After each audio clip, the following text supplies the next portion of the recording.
নানান রঙের লাইট এবং বৈচিত্র্যময় কারুকাজের সরঞ্জামের পসরা সাজিয়ে রাখা তুর্কি স্টল যেন ঢাকা আন্তর্জাতিক বাণিজ্য মেলার এক অন্যরকম আকর্ষণ। এসব বাহারি পণ্য দেখতে দর্শনার্থীরা ভিড় করলেও ক্রেতার সংখ্যা খুবই কম। ক্রেতারা বলছেন চড়া দামের কারণে পছন্দের পণ্য কিনতে আগ্রহ হারাচ্ছেন তারা। আর দোকানিরা বলছেন হাতের তৈরি বিদেশি পণ্যের উৎপাদন খরচ একটু বেশি।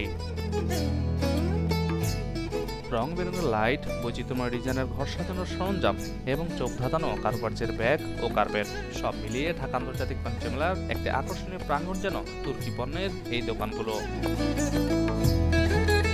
মেলায় এসেছে অথচ তুর্কি পণ্যের বাহারি দোকান নজর কাড়েনি এমন দর্শনার্থীর সংখ্যা খুবই কম।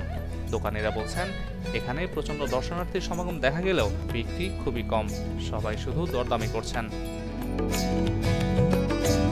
দর্শনার্থীরা বলছেন নানান রকম পণ্য দেখে চোখ জোড়ালেও প্রায় পণ্যের দামই নাগালের বাইরে, তাই ইচ্ছে থাকলেও কিনতে পারছেন না পছন্দের সরঞ্জাম।